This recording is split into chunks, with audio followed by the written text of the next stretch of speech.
I'm Dr. Pavanka. I have Achilles here. He is my bottle baby from a couple years ago.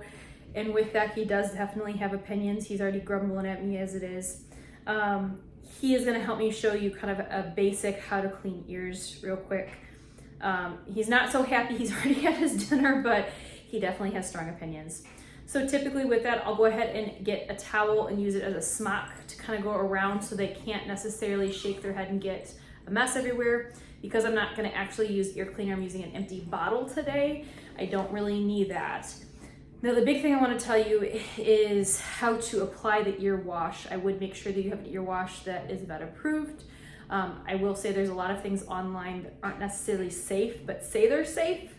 So I would call your vet and make sure that they agree with that ear cleaner.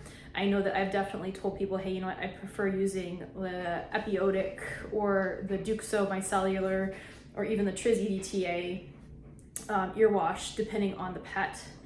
But with whatever ear wash you use, hopefully it's a safe one.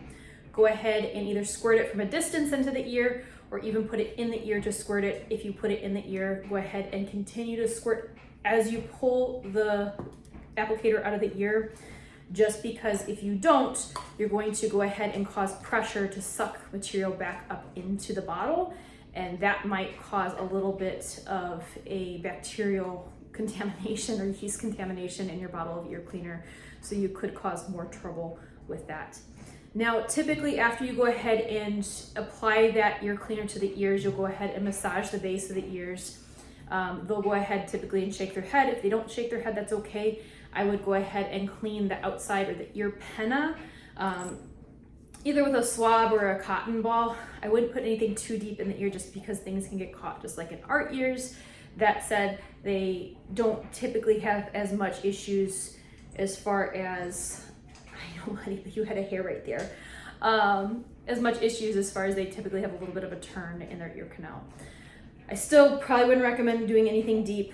Honestly, as long as you have a nice ear cleaner and it gets in the ear, they usually will get that deep stuff up by shaking their heads. I would say if you do have any issues with what we call oral hematomas, which are basically a blood blister in the ear from shaking the ears, it causes the capillary to burst, then I probably wouldn't promote them shaking their heads. Typically, we do recommend things like no flap ear wraps, but if you do get into a situation like that, you should contact your vet and talk to them about that, because there are other options and other treatments. If you're cleaning the ears and they're not seeming to get better, I would recommend seeking veterinary help just to make sure we don't have an infection, because cleaning the ears will not clean the infection. But also I would say do not clean too frequently either, because we can obviously irritate those ears. I had years ago one of my own that I brought in for a second opinion to a different clinic because I couldn't quite figure out the ears. Every time I did a ear swab cytology, everything was negative, and I got a talk, a little heart-to-heart from that clinic, because they're like, you know what, you need to stop cleaning her ears. Her ears are fine, and as soon as I stopped cleaning her ears, she did get better. So sometimes we need to give a little bit of what we call benign neglect if we don't actually have an infection and kind of monitor. Sometimes they are sensitive enough that it could be that they don't have much going on that we can see as far as discharge, but it is still worthwhile to do a cytology.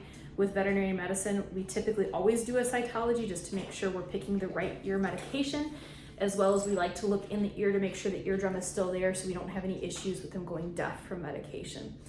Do let me know if you have any questions or if there's anything else you want me to clarify in one of these videos.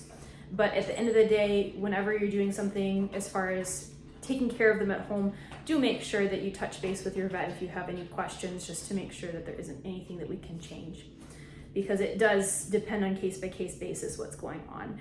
But if you just need to clean the ears just for regular maintenance, this is the way to do it.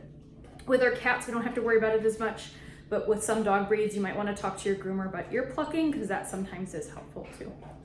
Say bye, Achilles. He's not talking to me anymore. Thank you.